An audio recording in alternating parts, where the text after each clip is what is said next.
Today's episode is going to be a fun one. And by fun, I mean it's something that you probably know that you need to do, but you just haven't done it because you're just too nervous.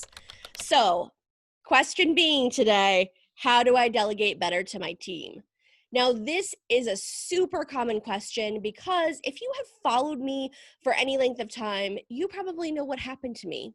You probably know that I was someone who thought that no one could do it better than me, that I had to do everything myself in order for it to be better. If someone did the task but didn't do it up to my standard, I got frustrated with them. I was like, let me just do it myself. I can do it better.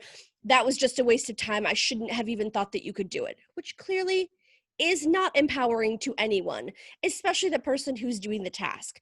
So I developed a couple different ways to help train people and empower them to do the task so I could move it over to them and be able to trust them with it so I could move on to things that really I need to do. For instance, creating content, working on strategies, things like that. Those tasks are mine, but moving the tasks that I don't need to be doing to someone else is what you should be doing. So let's dive in.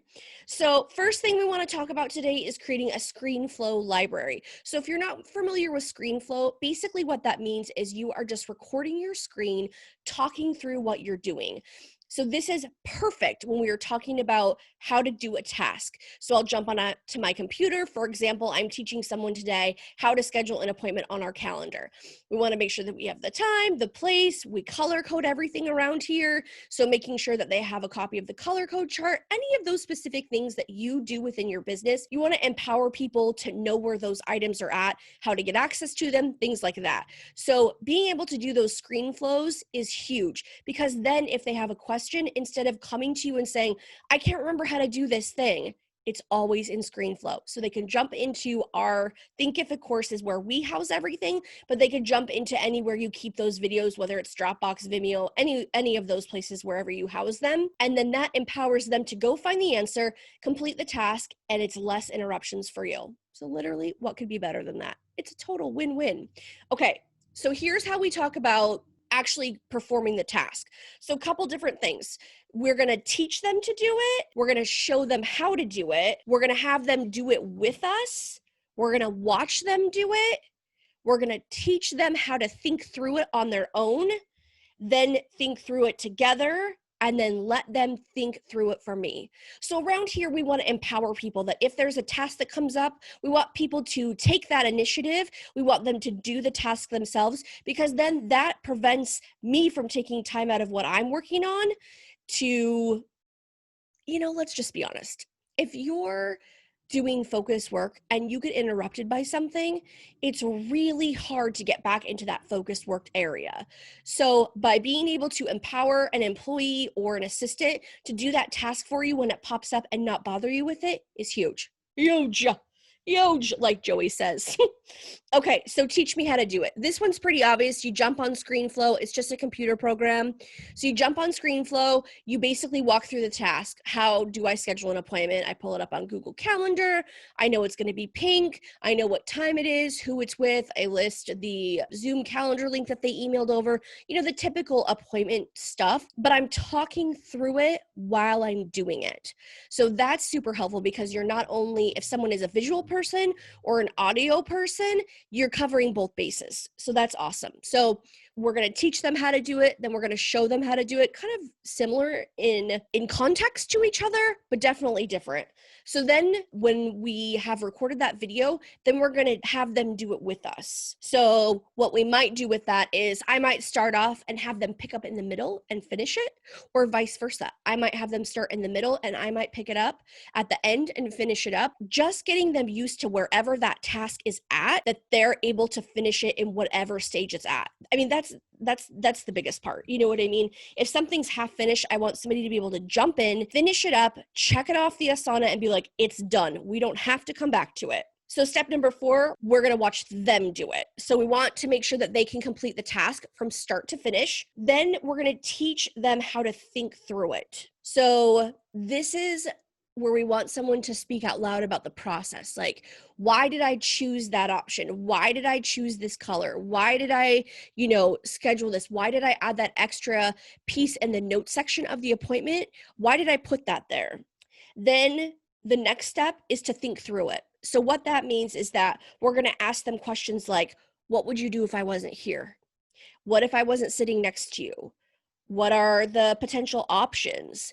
What does your instinct tell you is the right thing? So basically, that conversation is empowering people to say, listen, we know what's happening. We know what's going on. We want to make sure that we know where you're coming from, because if a task is done incorrectly, it maybe wasn't that the person intentionally did it wrong. There was probably a methodology that they were thinking, you know, why am I doing it like this? So you got to get to the bottom of that. You have to allow people an opportunity to say, well, the reason why I did it that way was because of this, X, Y, and Z, whatever that is. Then once all that stuff is completed, you want them to think through it for you. So we want to make sure that people have the confidence to know how you would handle something.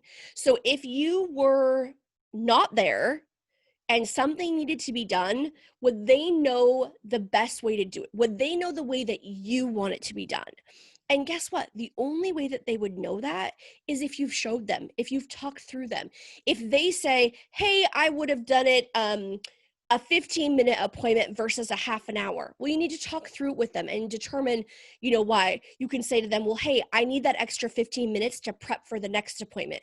Because if you see these appointments, they're scheduled back to back. So I've got that small buffer of 15 minutes in between appointments so that way I can prep for the next one. So even though it looks like I'm meeting with John for a half an hour, I'm actually only meeting with him for about 20 minutes because I'm getting ready for Sally's appointment, which is coming up next. And that 10-minute buffer is just in case John and I get in too long of a conversation.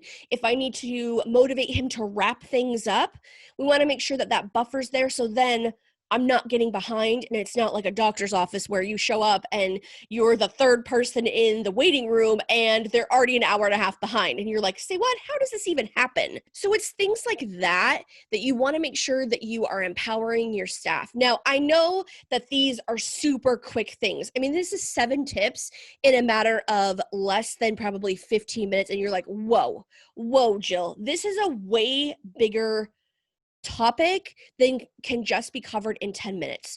And you're absolutely right, it is. But I want to give you short, actionable things that you can do today to start to fix some of these things that are causing you issues. Now, maybe you don't get through all the steps of training a new employee. If you're on your way to the office, you're listening to this on your podcast app, and you know what? You're like, I don't normally, I just throw something on someone's desk and say, handle it.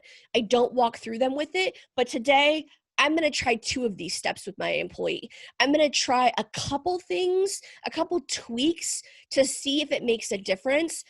That's why these podcasts are so short, because I want to make sure that you are not listening for an hour, but you're tuned out for 20 minutes because you're like, oh, they go on and on and on and on and on. It's just too much, right? I mean, we just don't have the bandwidth for that, especially nowadays with everything going on.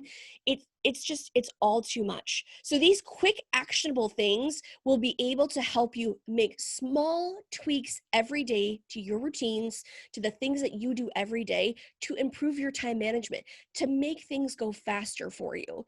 And I can guarantee that if you go through at least some of these steps, especially if you're not doing any yet, you are going to see massive change, not only in you, but in your employees' morale, because they probably will feel like, wow, they took the time to walk me through this. I was allowed to ask my questions, not in a rushed or hurried format. I now have a backup. I have a screen flow that if I get confused or I'm just, having the 3 o'clock slump and I can't remember what that one thing Jill said was, I now have a resource that I can go back to, because most employees, they don't want to bug us. They know we're busy, but at the same time, these tasks have to get completed. So we want to empower them to do it.